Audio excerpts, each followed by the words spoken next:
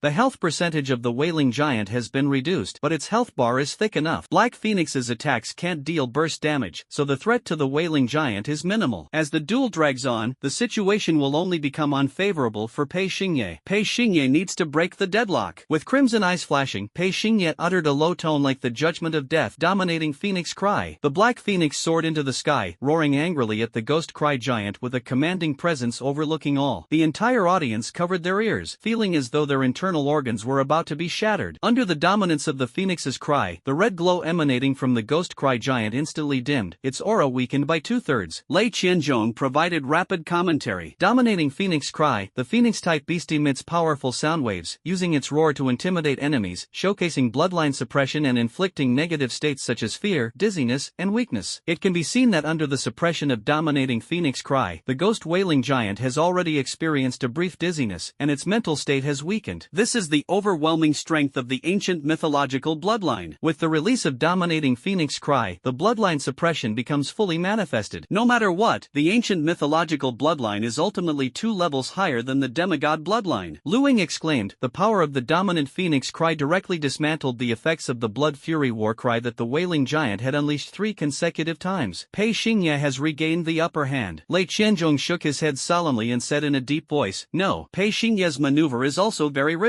The dominant Phoenix Cry did indeed directly nullify the effects of the Blood Fury war cry and exert immense mental pressure on the Wailing Giant. But the skilled dominant Phoenix Cry consumes the Beastmaster's soul power based on a percentage. This move, dominant Phoenix Cry, directly consumed 50% of Pei Xingye's soul power. No matter how high Pei Xingye's soul power concentration is, once dominant Phoenix Cry is unleashed, it will consume half of his soul power. Lei Qianzhong continued his analysis. So in this round of the duel, both players are competing in the details. They dare to execute bold and crazy maneuvers. Their strategic choices are risky yet decisive, which means they have absolute confidence in their skills and awareness. No matter the outcome, they are the strongest first-tier beast tamers of the Yanxia Empire. Their talent is the future hope of the Yanxia Empire. The talent displayed by Pei Xingye and Sangwei left their peers far behind, just like their mother and father once amazed an entire era. Although the dominant Phoenix Cry consumed 50% of Pei Xingye's soul power, he regained the advantage. When the Black Phoenix, following Pei Xingye's will, once again charged up for the Falling Phoenix Slash, Sangwei dared not be careless and immediately commanded the Ghost Wailing Giant to use agile movements to avoid its edge. The Ghost Cry Giant, without the support of the Blood Fury Battle Roar, can suffer terrifying burst damage as long as the Falling Phoenix Slash hits it. This was something Sangwei could not accept. Under the disparity of bloodlines, she had no margin for error. However, the first slash missed. At this moment, the audience had not yet realized the problem. The Weeping Giant may have a massive physique, but its movements are so agile. The second strike missed. Evaded again? Such good luck? The third strike still missed. After the dominant Phoenix's cry, Pei Xingye regained the advantage, but the Black Phoenix's 3 consecutive Falling Phoenix strikes all missed, not even touching a strand of the ghostly giant's hair. The situation has taken a new turn. Pei Xingye missed 3 moves in a row, and the situation has once again become turbulent. Luing asked again, Old Master Lei, doesn't Pei Xingye know how to predict the enemy's movement trajectory? Why did the Falling Phoenix Slash miss 3 times in a row? Lei Qianzhong's pupils quaked. There's only one answer. Sang Wui predicted Pei Xingye's prediction. As soon as these words were spoken, the entire audience erupted. What? She predicted Pei Xingye's prediction? This woman's combat awareness is simply terrifying. The showdown between genius monsters is incredibly thrilling. It seems Pei Xingye is about to face a setback. During the battle, Sang Wui's wild and powerful eyes locked onto Pei Xingye's crimson pupils. That's right, she was reading Pei Xingye's gaze, and by observing the movement of Pei Xingye's pupils, she accurately deduced Pei Xingye's thoughts, thereby predicting Pei Xingye's predictions. Sang Wui's maneuver brought the entire audience to cheers and thunderous applause. Audience seats. Qin Yanlin and Huangfu Boyi's hearts were in their throats, both secretly sweating for Pei Xingye on stage. Captain, the situation doesn't look good. Second master seems to be at a disadvantage. Why panic? Based on what I know about him, he's a monster who gets stronger when faced with challenges, with unpredictable combat power. The next moment will be his time to shine. It must be said, Sitoshue's description of Pei Xingye is extremely accurate. Black Phoenix missed the target 3 times in a row with falling Phoenix Slash, causing Pei Xingye to waste a large amount of soul power. At this point, the duration of the battle has already exceeded 10 minutes. Sang Wui channeled soul power to command the Ghost Wailing Giant in a frenzied counterattack. Both sides once again engaged in a clash and tug-of-war, delivering a thrilling visual feast for the audience. The punches and charges of the giant-type beast fully showcased the raw and primal beauty of violent aesthetics. The Phoenix bloodline, combined with dual cultivation of ice and fire and the power of the undead, remains unreasonable, repeatedly interrupting the opponent's combos by force, demonstrating the strength of the bloodline and embodying the might of the 3 sacred beasts. This battle has entered a heated tug-of-war. Although it seems both sides are evenly matched, the situation is actually unfavorable for Pei Xingye. Because a protracted battle is Sang Wui's comfort zone, Lu Ying frowned deeply. In her view, Pei Xingye was highly likely to lose this match. Both being first-tier beast tamers, the higher the bloodline strength of the beast they control, the greater the consumption of their soul power and vitality, and the shorter their endurance. Simply put, the longer this battle drags on, the greater Sang Wui's chances of winning. At the moment when the scales of victory tilted toward Sang Wui, Pei Xingye's crimson eyes gleamed with a sharp, icy light. Zing! Amidst the thick smoke, a cross-shaped nirvana flame beam struck the chest of the Ghost Wailing Giant with a thunderous impact. Falling Phoenix Slash. Hit. TSK. As expected, once it hits, it deals extremely high burst damage. The Ghost Cry Giant simply can't withstand it. The strength of the Phoenix bloodline is undeniable. One move, just one move. The Giant of Devil May Cry suddenly fell to one knee, howling at the sky in agony. Drip, drip, drip. Under the watchful eyes of the crowd, a deep cross-shaped burn wound exposing the bone appeared on the chest of the Ghost Cry Giant. From the depths of the wound, blood gushed out wildly as the burning damage from the undead flames continued to press on. The Ghost Cry Giant's face twisted in agony, and its hunched body fell into a brief state of rigidity and dizziness. How could this be? A glimmer of astonishment flashed in Sang Wui's eyes. This was the first time she experienced such intense emotional fluctuations after stepping into the ring. She couldn't comprehend Pei Xingye's bizarre maneuver just now, and her eyes revealed deep confusion. Lu Ying was particularly excited. It hit. This time, the falling Phoenix Slash finally struck the Ghost Wailing Giant. In the audience, while everyone was shocked by the explosive damage of the falling Phoenix Slash, they also showed puzzled expressions. Wait, Sang Wui can predict Pei Xingye's predictions, so why couldn't he dodge this time's falling Phoenix Slash? Just now, the falling Phoenix Slash seemed a bit strange. What's strange about it? Everyone, look at the big screen. There's a slow-motion replay. Judge's table. Lei Qianzhong's eyes almost popped out, exclaiming in amazement, unbelievable, incredible. The falling Phoenix Slash released by Black Phoenix just now had no skill startup delay. What? No skill startup delay? Doesn't that mean zero-frame startup? Good grief, a first-tier Beastmaster playing zero-frame startup? Is Pei Xingye crazy, or has this world gone mad? Pei Xingye's god-level operation directly overturned people's perception of a first-rank beast tamer. Generally speaking, any beast will experience skill startup lag and skill cooldown lag when releasing a skill, also known as the charging action and the finishing action. This is something that low-rank beast tamers cannot control. Only those high-rank beast tamers who have reached the 7th rank or above can, through extensive combat experience and a high concentration of soul power, help their beasts reduce the duration of skill startup and cooldown lags, even achieving the so-called zero-frame initiation. However, Pei Xingye on the stage is just a newly debuted Tier 1 beast tamer. The juvenile-level Black Phoenix also lacks much combat experience. Yet the mysterious coordination between master and servant unleashed the falling Phoenix Slash with zero-frame startup. How exactly did Pei Xingye manage to do it? This is the question mark in everyone's mind at this moment. Lei Qianzhong repeatedly watched the replay and finally noticed something unusual. He was instantly filled with a chilling sensation, goosebumps covering his arms. So that's how it is. I understand now. Lei Qianzhong raised his trembling hands to grip the microphone. tone, his face flushed red due to his intense emotions. Dear audience, the skill pre-motion of the falling phoenix slashes the Black Phoenix's phoenix wings, making a cross motion in front of the chest. But don't forget, when the Black Phoenix assumes a defensive stance, it's the same motion. In other words, during the lightning-fast offensive and defensive battle between the Black Phoenix and the Ghost Cry Giant, the Black Phoenix can take the opportunity to complete the skill charge for the falling phoenix slash during one of its defenses. However, Pei Xingye chooses to temporarily store this power and not release it. Wait for the moment when the opponent lets their guard down, then unleash the fully charged falling phoenix slash instantly. The audience erupted into a buzz of sudden realization. Using the defense phase to secretly complete skill charging? Damn, that's so detailed. Pei Xingye is truly meticulous. The pre-charged falling phoenix slash naturally cancels the skill startup animation when released. Whoever came up with this move is truly a genius. Of course, this genius is the strongest national top scorer in history. So that's it. This is the secret behind Pei Xingye's zero-frame startup. The battle was not over yet. Sang Wui tried to counterattack, staring intently into Pei Xingye's crimson eyes, attempting to predict Pei Xingye's predictions. Zing! A glimmer of cold light arrived first, followed by flames engulfing the sky. Once again, a zero-frame start falling phoenix slash struck. The Ghost Cry Giant had no way to evade and took the full brunt of the falling phoenix slash's excessive burst damage. Put! The giant of Ghost Cry spat blood, his single knee kneeling posture turning into a double knee kneeling one, looking even more battered than before. 2 consecutive hits with falling phoenix slash. This damage is way off the charts. It seems that the health of the Ghost Cry Giant is already approaching 10%. As long as it reaches 10%, it will be within Pei Xingye's execution threshold. The terrifying aspect of the undead execution talent always makes people feel exhilarated at moments like this, while instilling fear and despair in the enemy. Lei Qianzhong wiped the sweat from his forehead and continued analyzing. Pei Xingye's zero-frame start is most terrifying because even if you understand the principle behind it, you still can't defend against it. That's because you don't know during which defense Black Phoenix completes the charge for the falling phoenix slash. At the same time, you also don't know at which moment he will command Black Phoenix to unleash the falling phoenix slash. Student Sang Wui possesses powerful predictive abilities, but she can never predict the zero-frame start of the falling phoenix slash. The competition has reached this point, and we have to admit, Pei Xingye's skills surpass hers. The Beastmaster profession, as it has developed to this day, has seen techniques, methods, coordination, and awareness evolve into hundreds or even thousands of different operations. This is the essence of human Beastmaster civilization. In this year's Tianyun ranking tournament, the 4 contestants showcased different techniques, whether it's top-level prediction or movement and displacement. But all of these are nothing compared to zero-frame initiation. Zero-frame initiation, a genius technique, the skill of a king. At this moment, Pei Xingye is only 18 years old, yet he has already shown the potential to achieve the title of Technique Emperor. In the center of the arena, the ghost weeping giant knelt on both knees, overwhelmed with pain, able only to emit sorrowful groans. Above its head, the Black Phoenix spread its wings and hovered, with the power of the undead surging like a fountain. With each breath of the phoenix that shook mountains and rivers, it unleashed undead ripples of ice and fire, pressing the ghost wailing giant so hard it couldn't lift its head. After enduring 2 consecutive zero-frame falling phoenix slashes, even with the ghost wailing giant's thick health bar, it now found itself in a state of utter exhaustion. Sang Wui, the usually cold and frosty girl, finally showed a hint of emotional turmoil on her face at this moment. She knew that the Blood Cry Giant's health was getting closer and closer to 10%. Once the health reaches 10%, it will be within Black Phoenix's kill range. The oppressive feeling of the talent, undead execution, follows. Lei Qianzhong sighed deeply and remarked, "It seems that in this pinnacle showdown, the winner is destined to be Pei Xingye." The audience started chattering noisily. Judges' table. Starting with 0 frames, this kind of beast controlling technique, which doesn't belong to this level, has been used by Pei Xingye. Naturally, Sang Wui has no way to counter it. The Blood Cry Giant's health has dropped to 10%, it's only a matter of time. Sang Wui can hold on for at most 10 seconds before losing to Pei Xingye. The battle is about to end. However, this duel, which would later be recorded in history and endlessly discussed with great enthusiasm by future generations, would naturally not conclude so easily. At this moment, Sang Wui was enduring the oppression of the Phoenix bloodline. Her consciousness gradually became chaotic, her heartbeat accelerated, and from the trembling depths of her soul, a mysterious and unique power suddenly erupted. A furious roar echoed through the shattered skies. What? The Ghost Cry Giant actually stood up. What is going on? Could there be a reversal? Suddenly, the Ghost Cry Giant, who had seemingly lost all hope, felt a certain will released by Sang Wui and astonishingly stood up again, bearing the oppressive force of the Black Phoenix. Sang Wui used her SS-level talent, Fury. No, that's not right. If it were just the boost from Fury, it shouldn't achieve this effect. At the judges' table, the seasoned Lei Qianzhong immediately spotted the clue. Bree broke through. In just an instant, the level of the Ghost Cry Giant advanced advanced from juvenile form, stage 2, to juvenile form, stage 3. What seemed to be a situation about to reach its conclusion always manages to stir up unexpected twists at the most unforeseen moment. Sangwoo's beast, the Ghost Cry Giant, surprisingly achieved a breakthrough and advancement in rank just as it was about to face defeat. Situ Shui instinctively furrowed her brows, her cherry blossom-like lips slightly twitching. Beasts breaking through and advancing during battle is extremely rare. Is Sangwoo really that lucky? Audience seats. In this world, every chance and coincidence is ultimately a certainty orchestrated by the god of fate. It's not that Sangwoo is lucky, but rather the suppression of the giant bloodline by the Phoenix bloodline triggered a certain awakening in the giant bloodline. On the arena stage, a trace of confusion flashed in Pei Xingye's eyes. Broken through? Interesting. At this moment, he was unaware of the special relationship between the dragon, phoenix, Qilin, and giant races. The dragon, phoenix, and Qilin all belong to the three sacred beasts, representing the bloodline of ancient mythology and serving as the totems of the Yanxia Empire, and the giants are merely demigod bloodlines 2 levels lower than the three sacred beasts. However, when the giant bloodline encounters the three sacred beasts, it inexplicably erupts with unprecedented power in a desperate situation. At this moment, the wailing giant has fully risen, standing tall under the oppressive force of the Black Phoenix, straightening its back, roaring furiously at the sky, with scorching blood energy surging from its body. Pei Xingye's attention was quickly drawn back to Sangwoo. He couldn't help but raise his eyebrows and said in a deep voice, "Student Sangwoo, are you okay?" The next second, Pei Xingye realized his question was unnecessary, because Sangwoo's physical appearance and mental state were visibly not okay. At the very moment the ghost wailing giant broke through and advanced to the juvenile stage, third phase, Sangwoo lost her sanity and was unable to control her own body. On her fair skin, countless blood vessels bulged densely. These blood vessels squirmed like frenzied centipedes, as if the hot blood flowing inside could burst out at any moment. Under the exploding vein form, Sangwoo no longer looks like a pure human. When Sangwoo raised his eyes again, Pei Xingye felt an indescribable sense of hostility. This hostility comes from the enmity of a nemesis. My body, it's out of control too. Pei Xingye couldn't react in time. His crimson eyes burst forth with unrestrained murderous intent. His rationality was also dominated by some kind of will. At this moment, on the violently shaking arena, it is less a confrontation between Pei Xingye and Sangwoo, and more a clash of the Phoenix bloodline, one of the three sacred beasts, against the demigod bloodline of the giant. There seems to be a profound bond of grudges and grievances between the two. Lei Qianzhong picked up the microphone once again. Beasts breaking through and advancing during battle is an extremely rare occurrence. The Ghost Cry Giant has now advanced to the juvenile stage, third tier. Although its bloodline strength is lower than the Black Phoenix, the fact remains. Currently, the Black Phoenix's level is only at the juvenile stage, first tier. Relatively speaking, level is the Black Phoenix's greatest disadvantage. After all, Pei Xingye chose to let the Black Phoenix follow a completely new path of dual cultivation of ice and fire, which naturally results in a slower evolution speed for this beast. Dear audience, this duel isn't over yet. Until the very last moment, we can't determine who the final winner will be. But perhaps. Up next is the final round of the duel between Pei Xingye and Sangwoo. Their choice is exactly the same. Both are all offense, no defense. In the past period of time, Pei Xingye and Sangwoo had demonstrated beast taming skills far beyond their peers, executing one astonishing move after another. She can predict his prediction. He can start with 0 frames, shattering her prediction. Between them, every detail is maxed out, every move is flawless. But in the final round of the duel, both sides abandoned defense simultaneously. This round, neither side employed any techniques, they poured everything into their respective beasts, infusing them with soul power, all for the sake of delivering one final attack. Under the gaze of countless spectators, the Black Phoenix descended from the sky, its phoenix cry echoing through the heavens. Its mouth, billowing with thick smoke like a volcanic fissure, suddenly opened wide, unleashing an ice-fire duet that showcased the dominance of its bloodline and the power of its dual mastery of ice and fire. The ghost wailing giant's blood vessels bulged on its arms, resembling a bowstring drawn to a full moon. With one motion, it activated its entire body, swinging its fist to unleash a ghostly fire pillar steaming with blood energy, imbued with the terrifying power of the Azura. Boom! At the moment of the collision, a natural phenomenon occurred. The entire audience temporarily fainted, losing consciousness. The once clear sky quietly turned to night, as if a pitch-black curtain from the underworld had suddenly shrouded the chaotic heavens. Above the night sky, 2 blood-red full moons unexpectedly appeared. Is this considered 2 moons in the same sky? Or has some creature opened its eyes, scrutinizing the myriad forms of the mortal world? These 2 perfectly round blood moons, side by side, resemble Pei Xingye's, born with crimson eyes. So in this world, what does this eerie shade of scarlet truly signify? At the same time, Pei Xingye's consciousness seemed to fall into a bizarre and treacherous dream. Eyelids heavy, consciousness blurred. The sorrowful roar of an ancient beast echoed in my ears. This is the cry of a phoenix. This is the roar of a qilin. This is a dragon's chant. In an instant, Pei Xingye heard the call of the three sacred beasts together. In addition, he also heard dong, dong, boom. This sound was like the thunderous drumbeats resonating deep within the clouds on the horizon, each step heavily pounding against Pei Xingye's fervently beating heart. This is the footsteps of a giant. Chaotic consciousness. Blurred vision. Is this a dream? An illusion? My head feels so dizzy. Pei Xingye struggled to open his heavy eyelids, unable to distinguish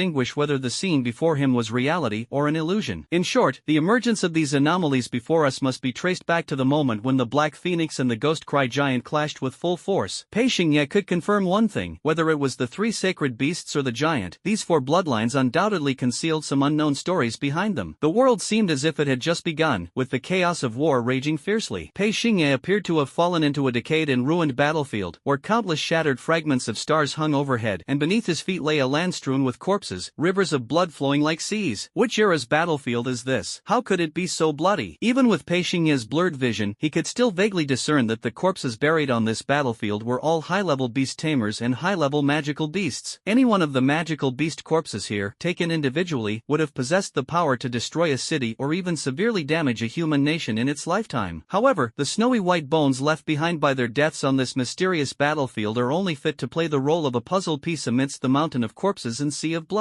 Within this mountain of corpses and sea of blood, heavenly king-level beings are as common as dogs, and emperor-level beings roam everywhere. Pei Xingye's heart surged with an uncontrollable wave, raising a heavy question in his mind. What kind of war could it have been that even heavenly king-level and emperor-level magical beasts were reduced to mere cannon fodder and background decoration for a battle of gods? At this moment, Pei Xingye heard the call of the three sacred beasts and the footsteps of the giant. He turned around and glanced back, and at this moment, he saw the dragon whose form shone as brightly as the stars. He saw the phoenix reborn in nirvana. He saw the qilin treading on auspicious colorful clouds. He also saw the majestic giant surrounded by dragons, phoenixes, and qilins in the center. Because his vision was not clear enough, Pei Xingye could only see the black and white outlines. At that moment, Pei Xingye heard the conversation of two human beast tamers. Lord Pei, we lost this round. Even if we can't win, I have a way to preserve the spark of hope for humanity. The blood vessels in Pei Xingye's body instantly heated up, his soul trembled uncontrollably, and his mind buzzed loudly. Lord Pei, it's Mom. This is the battlefield where my mom once fought. Could it be? Pei Xingye rubbed his dry crimson eyes forcefully, trying to see more clearly, but he could only make out a blurry silhouette. This is a graceful woman in red. She also possesses a pair of naturally crimson eyes. She is Pei Xingye's mother, Pei Chuzhuang. The vision is too dim. Whether it's a dream or an illusion, Pei Xingye can now read far too little information. He couldn't see clearly who the man talking to his mother was. He also didn't know what role his mother was playing in this battle. Master Pei, I know what you're about to do. You mustn't. Someone has to do this, and it has to be me. Lord Pei, my mind is made up. No need to persuade me further. Pei Xingye's consciousness grew increasingly blurred. He could vaguely see a woman in red commanding dragons and phoenixes, stepping on qilin clouds, and with the help of giants, soaring to the heavens. The scene shifted, revealing cold ruins where the fires of war had been extinguished, with bones scattered everywhere, resembling mountains of graves. Above the ruins, a towering and majestic statue of a goddess stands. The statue is charred black, with only its eyes glowing in eerie crimson. Lord Pei, the Crimson Lord, the Crimson Lord, the Crimson Lord. This is my destiny, and the only answer. But your son hasn't even reached 1 month old. My journey ends here. What kind of path he will take is for him to decide. Pei Xingye reached out his hand, trying to touch the distant, unattainable scarlet statue. Mom! Before his eyes went dark, Pei Xingye returned to the real world. Mom! Pei Xingye's consciousness was still immersed in the illusion just now. Suddenly pulled away and back to the real world, he couldn't adapt immediately and instinctively shouted Mom in a cracked voice toward the sky. As it turns out, whoever shouts ends up embarrassed. A deep, cold female voice, like the tinkling of spring water during a chilly early spring, stimulated Pei Xingye's eardrums. Take a good look, I'm not your mom. At this moment, above the arena, fiery clouds surged. Two massive and majestic dragons coiled around each other, simultaneously extending one black and one white dragon claw to lift a stunningly beautiful woman into the clouds, commanding awe in all directions. The woman wore a golden long dress and a crown inscribed with the characters Yanxia. As the wind blew, her skirt fluttered gracefully, yet revealed not a hint of immodesty. Her gaze carried the majesty of one who looks down upon the world. Her stance evoked the embodiment of invincibility. Your Majesty, heavens, am I dreaming? The sovereign himself has descended upon the scene of this year's Tianyun ranking battle. This is my first time seeing her in person. She's even more stunning than on TV, truly worthy of being the #1 beauty of Yanxia. In this moment, Long Juning opened her glistening dragon eyes, gazing down down at Pei Xingye in the depths of the arena's ruins. Crimson eyes and dragon eyes, their gazes collided. Strictly speaking, this was Pei Xingye and Long Juning's second meeting. The first meeting was when Pei Xingye was just born. She had held this child. As the saying goes, seeing an object brings thoughts of its owner. Long Juning gazed at Pei Xingye's crimson eyes and thought of an old acquaintance. Pei Chuzhuang, time flies so fast. In the blink of an eye, your son has already grown up. But he truly lives up to being your son. Even in this era where necromancer beast tamers are in decline, at just 18 years old, he has made a name for himself in such a way, causing a nationwide sensation. Long Juning muttered to herself, her face adorned with an expression of reminiscing the past. The ruins of the arena. Sang Wui knelt on one knee, his body extremely weak. Pei Xingye maintained a calm and composed stance, his breathing slightly uneven. The arena has collapsed. This match can be declared over. Pei Xingye and Sang Wui, a draw. This year's Tianyun top list has two winners. This was the competition result announced by the highest authority of the Yanxia Empire. Who would dare to object? Lei Qianzhong, as the chief judge, stood up and bowed deeply to Long Juning, then picked up the microphone. Congratulations! This year's Tianyun ranking battle has produced two champions for the Yanxia Empire. 18 years ago, the mother and father of these two geniuses created the legend of the unparalleled duo. Therefore, we have every reason to believe and look forward to the Yanxia twin stars of today creating their own legend in the future. This was a draw decided by the Empress of Yanxia. This is also the first time in the history of the Tianyun ranking tournament that the honor of dual champions has been awarded. Pei Xingye and Sang Wui are both at the top of the Tianyun ranking, but in truth, only as opponents can one truly know who the real winner is. I lost. Sang Wui knelt on one knee, her eyes lowered, a trace of desolate defeat flashing through them. She knew she had lost. The arena collapsed, and the Empress descended. Long Juning seemed to adhere to the principle of stopping at the right point and announced the result as a draw. But Sang Wui knew clearly that the soul power within him had been completely exhausted. Meanwhile, Pei Xingye, who still maintained an upright posture, obviously had strength to spare. If the match continued, Pei Xingye would undoubtedly win. However, Pei Xingye did not question the result of a draw, because the outcome was not important to him. The important thing is, so, what secret is hidden between the dragon, phoenix, Qilin, and giant? The illusion I just saw was probably triggered by spirit communication. Those scenes should be from 18 years ago, during the celestial star whirlpool war that changed the world's balance. That was also the battle where my mother, Pei Chuzhuang, fell. And also, what does Scarlet Lord really mean? These questions are what Pei Xingye cares about the most. As for the celestial phenomena that just occurred, such as two moons in the sky and moon stained with blood, the audience didn't see them at all, as if they had never happened. However, Long Juning's dragon eyes saw it. It was precisely because of this that she chose to descend upon Qilin Mountain, ending the battle between Pei Xingye and Sang Wui by declaring a draw. The match was over, and Sang Wui looked up to find a hand extended in front of her. She hesitated for a moment before choosing to take the hand. Under the gaze of the crowd, Pei Xingye pulled the weakened Sang Wui up from the ground. The two stood together, their eyes meeting, as the fateful encounter began from this moment. Friendship first, competition second. We are all beast tamers of the Yanxia Empire. After healthy competition, we should not become enemies but rather kindred friends who appreciate each other. One is the son of Pei Chuzhuang, the other is the daughter of Sang Xian. The unparalleled duo of the old era has already sunk into the depths of the sea of history, and the Gemini stars of the scorching summer in the new era are now full of vigor, setting sail. Yu Qing, Pei Xingye's crimson eyes once again lifted, gazing at Long Juning, held aloft by the black and white dragon claws. Long Juning, this woman, the top leader of the Yanxia Empire, possesses one of the 7 SSS-level talents of humanity. Dragon Spring Blood Sea, has reached the rank of Imperial Sovereign, and is also the world's #1 Dragon Master. Although the detailed information about the Tianqing Whirlpool battle 18 years ago was jointly sealed by the high levels of the 7 nations and not disclosed to the public, but there is always some trivial information that has already been leaked and made public. The Battle of Tianqing Whirlpool reshaped the world's structure. What exactly happened in that battle, no one knows, but the fact that Long Juning once participated in the Battle of Tianqing Whirlpool is not a secret. This woman is one of the few survivors of the Tianqing Whirlpool War. Her SSS-level talent, Dragon Spring Blood Sea, is extremely overpowered. Dragon Spring Blood Sea provides infinite health to purebred dragon-type beasts. The explanation of this talent is summarized in just this one short sentence, but every word of this sentence declares just how terrifyingly powerful this talent is. Dragon Spring Blood Sea, also known as the Undying Body, is equivalent to an infinite health bar. With this talent, Long Juning simply cannot die. That's right, her survival in the great battle of the celestial star whirlpool is, of course, perfectly reasonable. But what exactly is her relationship with my mother? Does she know the reason my mother fell in battle? Or perhaps, she witnessed my mother's death on the battlefield with her own eyes. With limited information, Pei Xingye shook his head, knowing that random speculation speculation was meaningless. With my current strength, I have no right to question this woman about the Tianqing whirlpool battle and my mother. Moreover, I can't be certain whether this woman is an enemy or a friend to me. Pei Xingye, calm down. Only by becoming stronger as quickly as possible can you have the ability to uncover those secrets and truths. Pei Xingye deeply understood that in this world, some secrets and truths are as perilous as an abyss. Attempting to touch these dangers without sufficient strength would only lead to falling into a bottomless abyss and courting destruction. As for the illusion that Pei Xingye just saw, it is a unique ability of the Necromancer Beastmaster, called spiritual communication. When a Necromancer Beastmaster encounters a special stimulus, there is a certain probability of triggering spiritual communication, allowing them to see the deceased or fragments of war imagery experienced by the deceased. For Pei Xingye, the silhouette of Pei Chuzhuang, the ruins of the Tianqing whirlpool battle, and the Scarlet Statue were all war replays he saw after triggering spiritual communication. As for the special stimulus Pei Xingye experienced, it was undoubtedly the intense clash between the Black Phoenix and the Ghost Cry Giant. In this battle, Pei Xingye gathered three pieces of information. First, the relationship between the three sacred beasts' bloodline and the giant bloodline is definitely closely tied to the Great Battle of the Celestial Star Whirlpool. Second, the core term of the Great Battle of the Celestial Star Whirlpool is Crimson Lord. Third, Pei Chuzhuang's demise is closely connected to the Crimson Lord. Next comes the award ceremony. Pei Xingye and Sang Wei are the dual champions of this year's Tianyun ranking tournament, tied for first place. Based on combat performance, Lin Chen is second and Li Tianxi is third. In comparison, Lin Chen and Li Tianxi were instantly overshadowed by the two monsters tied for first place. At the awards ceremony, the Black Phoenix spread its wings and cried, hovering above Pei Xingye's head. This painting is titled Phoenix. The ghostly giant knelt on one knee, its breath scorching, its gaze resolute, guarding Sang Wei's side like a loyal death guard. This painting is titled Giant. At the pinnacle of the firmament, the Dragon Lord commands the dragon and gazes downward. His dragon eyes are profound and mysterious, with countless ethereal lights shimmering deep within the pupils. His stunningly beautiful face is filled with the hues of memories. This painting is titled Dragon. The top floor of Listening Rain Pavilion. Proprietress Tea Room. Lan Tingyu, dressed in an ice blue cheongsam, was pouring tea for a mysterious man. The man had long white hair, a handsome appearance, and skin devoid of any blemishes or imperfections, making him seem almost unreal. Lan Tingyu said softly, the Tianyun ranking battle has ended. His Highness and Sang Xian's daughter are dual champions, tied for first place. The man nodded slightly. The battle between the Phoenix and the Giant will inevitably be stopped by that woman, declaring a draw. Everything was within this man's expectations. He was someone who understood the Empress of Yanxia, Long Juning, very well. From the top floor of Tingyu Pavilion, this perspective allows one to see Qilin Mountain, where the Tianyun ranking tournament is held. Qilin Mountain, without a Qilin. This black-scaled city has no Qilin either. Or rather, since the great battle at the Celestial Star Whirlpool, among the three sacred beasts of the Yanxia Empire, only the Qilin bloodline has completely vanished. The Qilin beasts that still exist in the world today are all hybrid Qilins, their bloodline not pure. At this moment, an emerald-colored Qilin rune appeared on the right hand of the white-haired man. That touch of emerald green is very much like the undead fire of the Necromancer Beastmaster. At the same time, it also closely resembles exquisite jade. Jade is not some rare treasure. It can be found everywhere. However, within the bloodline of the Qilin clan, jade holds a special definition, because the king of the Qilin clan is a jade that is slightly incomplete. However, the Qilin clan regards the emerald jade color as their king. Lan Tingyu, king, when do you plan to meet with His Highness? Outside the window, a sudden gust of wind arose, and fallen leaves scattered. A fallen leaf drifted into the tea room, but it did not land on the man's shoulder. Instead, it passed directly through his body and gently fell to the ground. The tea on the table grew hot and then cold,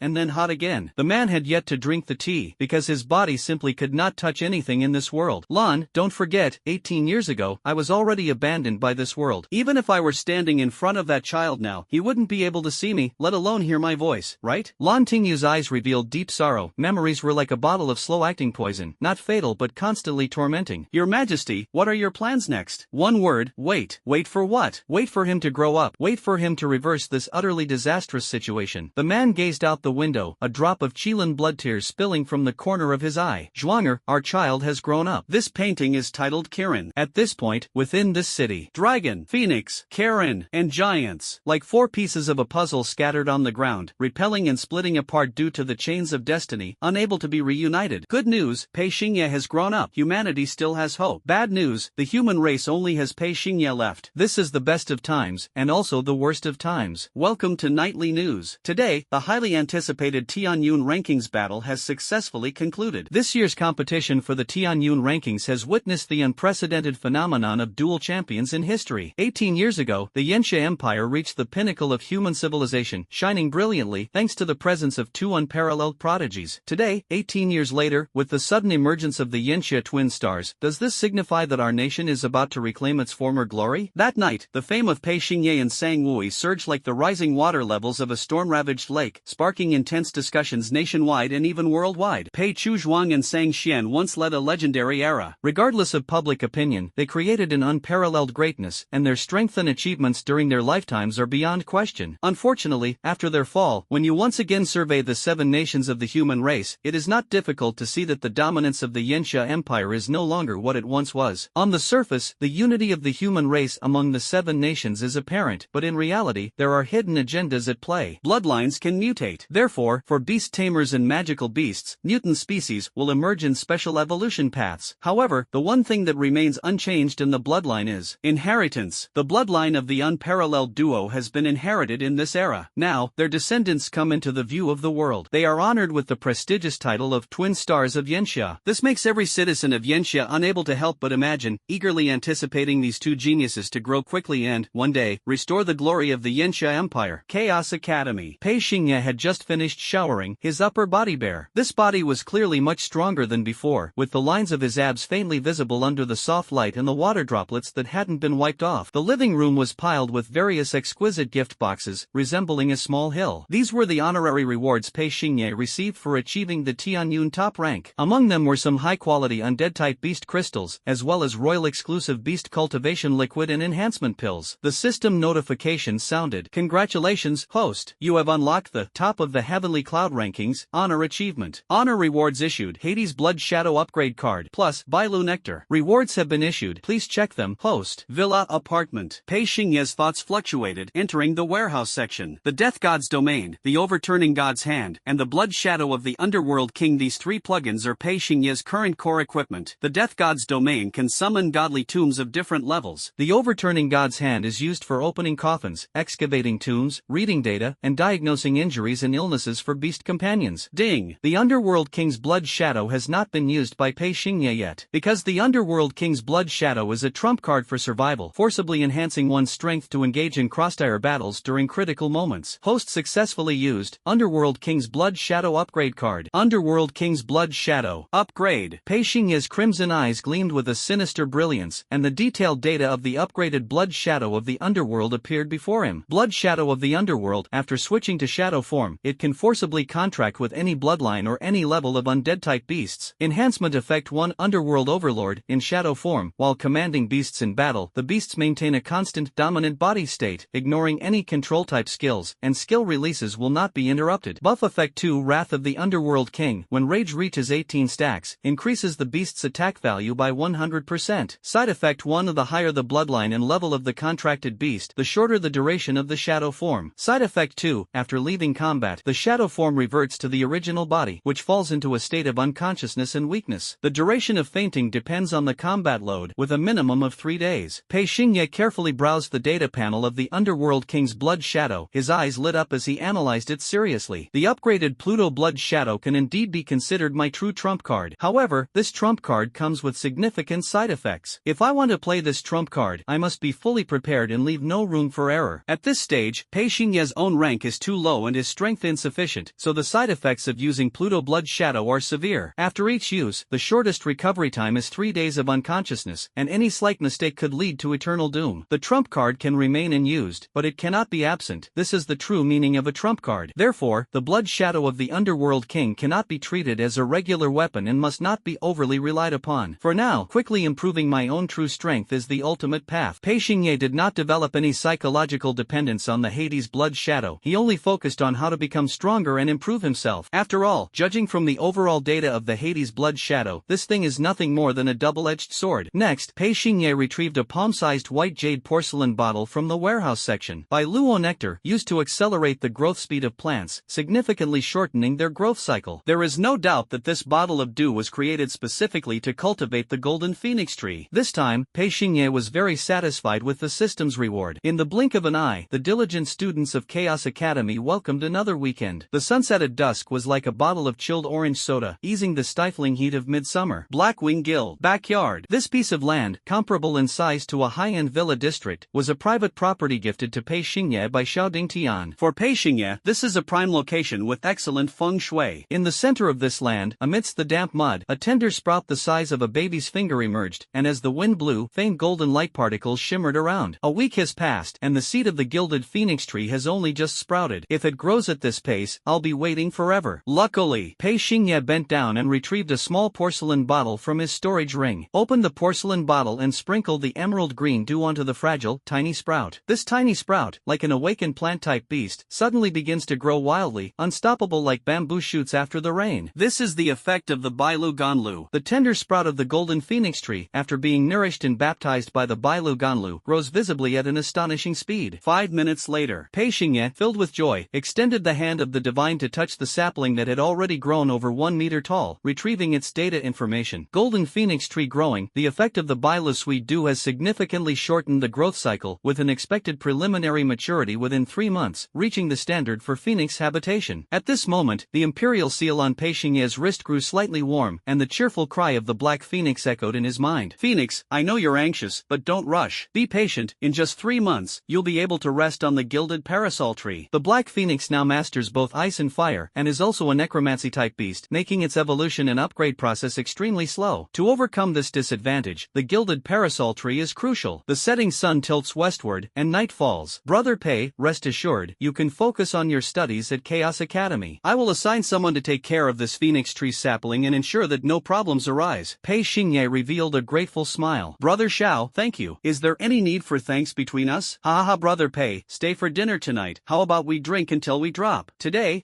won't work. I already have a dinner engagement. Tonight's dinner is specially prepared by Pei Yingru and Lantingyu for Pei Xingye to celebrate his achievement of claiming the top spot on the Tianyun ranking. Rainy night. Blackscale City was shrouded in dense clouds, and the dim streetlights flickered with faint halos amidst the storm. Rainwater mixed with the aura of magical beasts flowed along the sprawling streets, like veins connecting to the heart of the city. Toxins lurked within the intertwined vessels, restless and ready to strike. Listening to Rain Pavilion, the three siblings gathered together and celebrated Pei Xingye's championship trophy on the Tianyun leaderboard with a homemade spicy hot pot. Lantingyu, dressed in a sensual qipao, exuded a faint body fragrance with her graceful figure. This classical beauty's every smile and frown resembled the femme fatale beside ancient emperors, completely out of place in this era of beast taming. Pei Yingru raised her glass, looking at her younger brother with a gaze full of comfort and affection. Xiaoye, congratulations on being crowned the top of this year's Tianyun rankings. As your sister, I'm happy for you, and I believe Aunt Pei's spirit in heaven is even more delighted than I am. Lantingyu leaned close to Pei Xingye's side, completely unconcerned about the differences between men and women. She boldly extended her slender arm, wrapped it around Pei Xingye's neck, and pressed her fragrant lips to his ear. National top scorer, Tianyun champion, Xiaoye, I really underestimated you before. I never thought you'd make such a stunning breakthrough. Tingyu Jia, you're too kind. You're handsome and talented. How about considering being my boyfriend?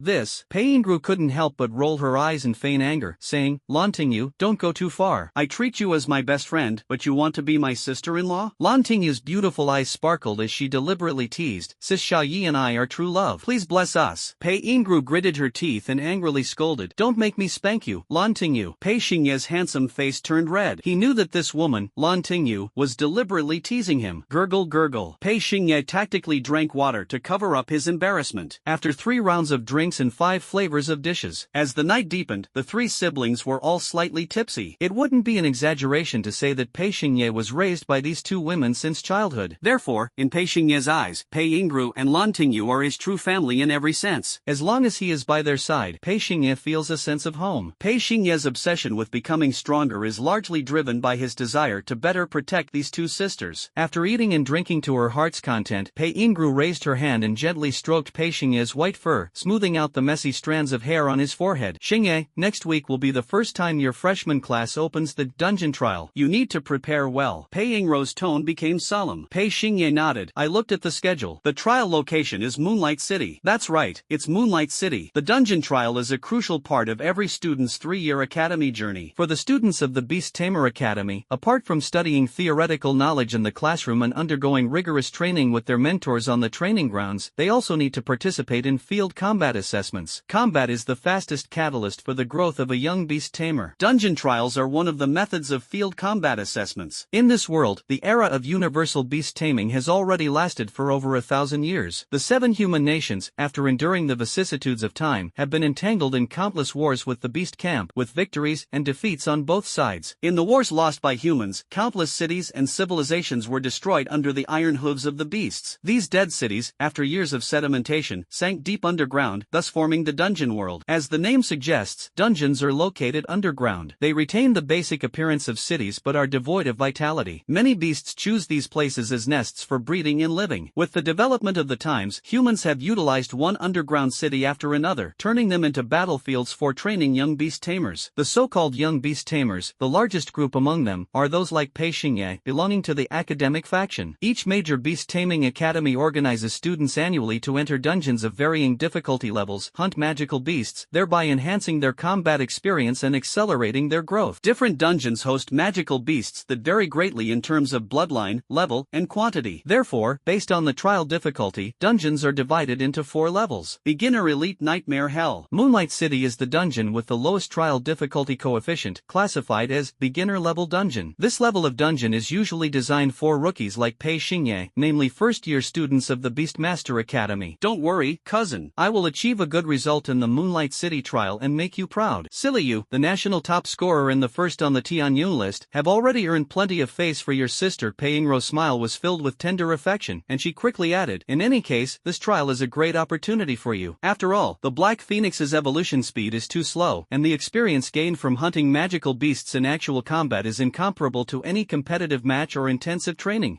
I understand. Even if Pei Yingru hadn't said it, Pei Xingye was already well aware. For beast taming, the 3 key elements of growth and evolution are: 1. Eat. This refers to consuming beast crystals, nutrient solutions, evolution pills. 2. Train. Beast tamers guide their beasts, sweating it out in the training grounds. 3. Kill. Hunting magical beasts in actual combat, slaying them, using the lives of magical beasts to stimulate the soul of the tamed beast. There is no doubt that among these 3 major factors, the one that has the greatest impact on the growth and evolution of beast taming is the third one. The principle is just like playing a game: the more monsters you defeat, the faster your experience level increases. And dungeon trials are undoubtedly the best way for young beast tamers to improve the levels of their beasts. Xiao Yi, seize the opportunity. Hopefully, this dungeon trial will allow your Black Phoenix to break through to the juvenile stage, second phase. Older cousin, I will. Fun fact, so far, in the 4 top academies Taotai, Handan, Xiangqi, and Taowu, Pei Xingye is the only one whose contracted beast is still in its juvenile form, stage 1. Who told Pei Xingye to choose the most difficult evolution path for the Black Phoenix? Ancient mythical bloodline plus undead type plus dual cultivation of ice and fire. The 3 major buffs stacked to the maximum, the evolution speed of the Black Phoenix is destined to be slow. Pei Xingye gazed at the rain curtain outside the window, a trace of determination flashing in his scarlet eyes. Before the golden phoenix tree matures, the dungeon trials will be the best opportunity to raise the Black Phoenix's level. Juvenile form, stage 2? Not enough. This time in the trial, I want the Black Phoenix to break through to juvenile form, stage 3. The dinner party ended, and the storm outside came to a halt. The heavy rain has just passed, the ground is wet and the road is slippery. You 2 siblings, walk slowly and stay safe. Lan Tingyu stood at the entrance of Tingyu Pavilion, waving her hand until the Pei siblings disappeared at the end of her sight. On the way back to Chaos Academy, the siblings walked side by side, strolling under the hazy streetlights. The cold wind of the late night tousled Pei Yingruo's hair at her temples, and she suddenly felt a layer of warmth enveloping her. It turned out that Pei Xingye had taken off his own coat and draped it over her shoulders. Although it was just a small gesture, it brought a wave of warmth to Pei Yingruo's heart. She realized that her most beloved younger brother had truly grown up and started learning how to take care of others. Cousin,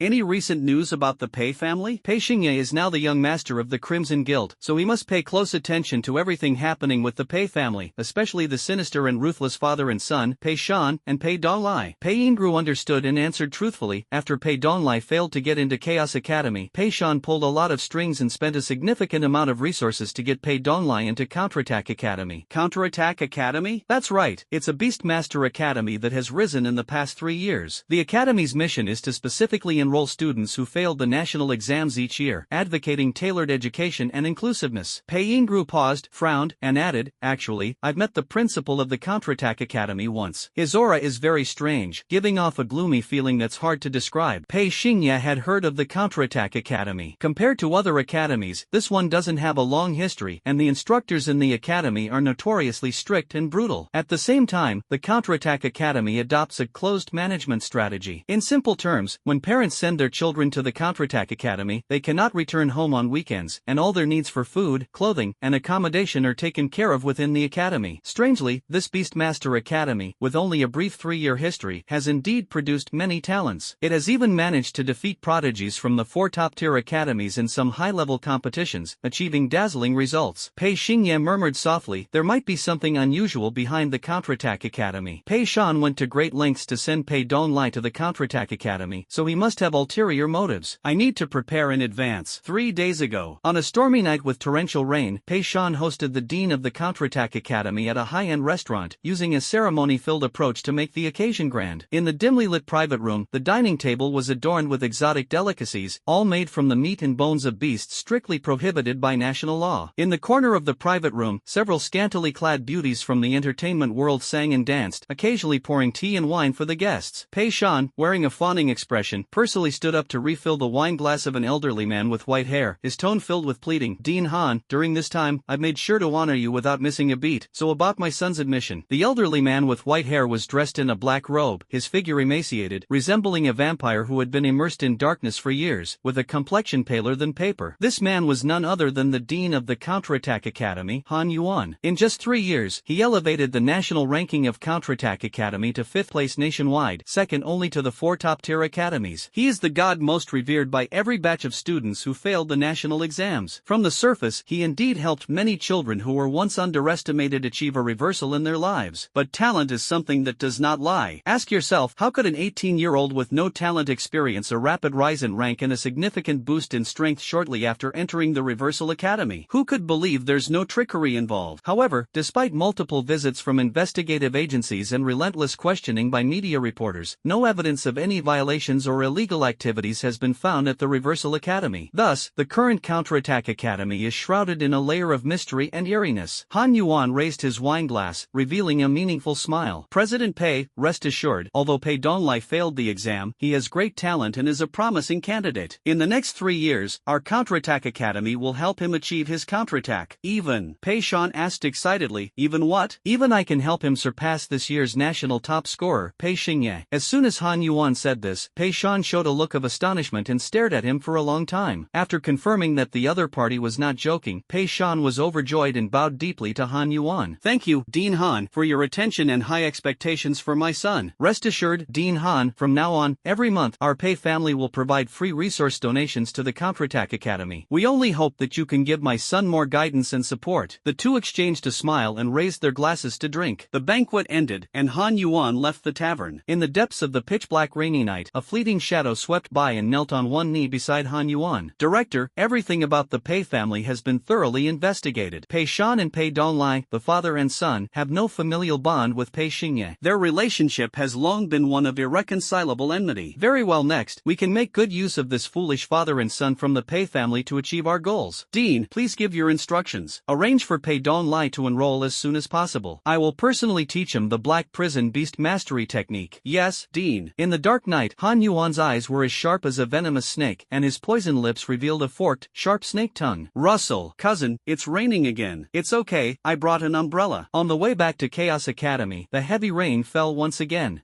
Sharing one umbrella, Pei Xingye held it up. To keep Pei Yingru from getting wet, he deliberately tilted the umbrella toward her. Love is a tilted umbrella. The warmth between siblings silently brews in the cold wind and rain. Looking at her younger brother's soaked shoulder, Pei Yingru felt both touched and distressed. Fool, if we just get a little closer, the umbrella can cover both of us. Cousin. Pei Xingye's cheeks turned red. Unconsciously, Pei Yingru leaned closer to him, holding onto his arm. The distance between the siblings was zero, exchanging each other's warmth through the thin fabric of their clothes. One umbrella for two, walking together. How deep is the bond between siblings? Pei Xingye glanced sideways at Pei Yingru, who was holding his arm with a gentle smile on her face, and couldn't help but curl his lips into a smile. Since ancient times, people have always fought to protect. For Pei Xingye, at this moment, the person he most wanted to protect was the woman beside him. Cousin, I promise, I will protect you for a lifetime. Silly boy, your sister here is a 6th-tier Beastmaster. Let me protect you instead. At this moment, Pei Yingru Xinyu had yet to realize that in terms of strength it wouldn't be long before she would have to look up to her younger brother. Chaos Academy. Elite Class. At sunset, the final self-study session. Pei Yingru walked into the classroom. As soon as she stood on the podium, she seemed like a completely different person, shedding the gentleness she usually showed to Pei Xingye. Instead, she exuded a stern aura, and the students below obediently sat upright, not daring to whisper to each other. At this moment, her identity was that of the star mentor of Chaos Academy. Pei Xingye sat in the last row of the classroom. As the saying goes, the back row by the window is the king's homeland. Apart from Pei Xingye, no one can hold this position. Classmates, tomorrow, we will face our first dungeon trial. Our destination is a beginner-level dungeon, Moonlight City. Details about Moonlight City have already been sent to the class group. Please review them carefully tonight. Only by understanding the strengths and weaknesses of every magical beast in Moonlight City can you hunt them more effectively. Also, we are the elite class, so our assessment standards are the highest. Achieving an S-level rating is not an easy task. I hope everyone prepares well and achieves a good result tomorrow. Pei Xingye opened his phone, and the class group had already uploaded the detailed files of Moonlight City. This is a desert city located in the northwest of the Summer Empire. At its most glorious time, it had a large population, thriving trade, and was rich in evolutionary materials needed for sand-type beast taming. About 200 years ago, this city was destroyed by the claws of a magical beast army. It sank deep underground, transforming into a dungeon in the form of ruins. Moonlight City. Second Master, tomorrow we can finally fight side by side. Just thinking about it is exciting. At that moment, a handsome man with a faint scent of cologne approached Pei Xingye. Old Sheen, did you go to the foot massage parlor again last night? Damn. Second Master, how did you know? Pei Xingye's nostrils flared. The scent on you is a mix of 3 different women's perfumes, which means you hired at least 3 technicians last night. Also, Pei Xingye added, your dark circles and thick tongue coating are symptoms of mild kidney deficiency. Honestly, youth isn't just about cherishing vitality. In old age, cough, cough, those who understand will understand. Qin Yanlin shrugged helplessly. Second Master, you're a detective genius. He's no detective genius. I can guess you went to a massage parlor again last night because you didn't even take off your wristband. Captain, Second Master, please give me some face. Situ Shui and Huang Fuboi also came over, and the 4 members of the Scarlet Squad gathered together. This class was a self-study session. For the remaining time, Pei Yingru said no more, leaving the students to discuss among themselves. Dungeon trials are usually conducted with Beastmaster squads as the basic unit. Thus, it hones everyone's ability to participate in teamwork, operations, and coordination. On the battlefield, personal heroism may shine, but more often, team battles are the main theme between humans and beasts. Situ Shui crossed her arms in front of her chest and sneered. Qin Yanlin, knowing full well that tomorrow is our Scarlet Squad's first dungeon trial, you still went to a foot massage parlor last night to indulge yourself, looking completely drained. That's truly excessive. Qin Yanlin replied with a straight face and nonsense. Captain, I went to the foot massage parlor not to wash my feet, but to wash away the dust and mud from my entire body. Pei Xingye laughed and teased. So your beast-taming philosophy is foot therapy, huh? It was obvious that the only member of the Scarlet Squad who couldn't resist the charms of a beauty was Qin Yanlin. This playboy couldn't go a day without chatting with a technician about life and dreams, or he'd feel utterly uncomfortable. According to unofficial records, Qin Yanlin once personally funded 18-foot massage technicians to pursue postgraduate and doctoral studies, and even helped treat the diabetes of technician number 98, Xiao Hong's grandfather. But this unofficial history is really too wild. The breeze outside the window gently brushed against Situ Shui's purple hair, which carried the fragrance of gardenias. As the captain of the Crimson Squad, I will decide the main task for tomorrow's underground city trial. Our mission is only one. That is to fully assist Pei Xingye in advancing his beast, the Black Phoenix, to the juvenile stage, 2nd tier. Situ Shui's decision received nods of approval from Qin Yanlin and Huang Fuboi. Currently, the evolution speed of the Black Phoenix is too slow. Looking across the 4 major academies, only Pei Xingye's beast is still at the juvenile stage, 1st tier, level. Captain, you don't have to go out of your way to help me, but, Pei Xingye, since you had no objections when I took on the role of captain, you must listen to me now, right? Situ Shui's words, though blunt, carried reason. Pei Xingye could only smile and nod, while silently feeling grateful for the 3 close friends beside him. The team spirit of the Scarlet Squad quietly took root and began to grow in the moments shared among the 4 of them. Qin Yanlin unfolded the map of Moonlight City, carefully examining it, and remarked with feeling, it is said that this city was the best geographical location in the northwest region of the Yanxia Empire for moongazing at night. Therefore, before it became an underground city, it was named Moonlight City. Situ Shui said flatly, after it became an underground city, Moonlight City no longer had any moonlight. Pei Xingye nodded, just like how wife cakes don't actually have wives in them. Next, the 4 of them studied the magical beast guide of Moonlight City together, with Situ Shui formulating the hunting strategy and assigning tasks. Suddenly, the gazes of all 3 simultaneously simultaneously turned to the silent and reserved Huang Fu Boyi. Under everyone's stare, Huang Fu Boyi's face instantly turned red, cold sweat broke out on his forehead, and he felt completely ill at ease. Sita Shui asked, Huang Fu Boyi, if just the three of us staring at you makes you this uncomfortable, how will you handle tomorrow's trial, with hundreds of magical beasts staring at you at the same time? Will you still be able to fight normally? Aye. Huang Fu Boyi wanted to express his stance, but he understood his own personality. He knew that he might very well hold back the Crimson Squad. Put this on. Second master, this is. Pei Xingye opened the storage ring and retrieved a white bone mask imprinted with a phoenix totem. For a necromancer Beastmaster, crafting simple items from bones is as easy as turning one's hand. This is a specially crafted bone mask I made for you. The inner layer is infused with necromantic energy to soothe your mind. When Huang Fu Boyi put on the bone mask, his troubled state of mind suddenly became as calm as still water. Sure enough, Pei Xingye is the person who understands Huang Fu Boyi the most. He knows that this teenager, who suffers from severe social anxiety and introversion, only needs the disguise of a mask to adapt to this world to some extent. With a mask, it feels as if he has a second identity. At least at the moment of wearing the mask, Huang Fu Boyi seems to have forgotten his once timid self. Second master, thank you. Xin Yanlin exclaimed excitedly, oh my gosh, Huang Fu, my brother, you actually didn't stutter just now when you spoke. Really?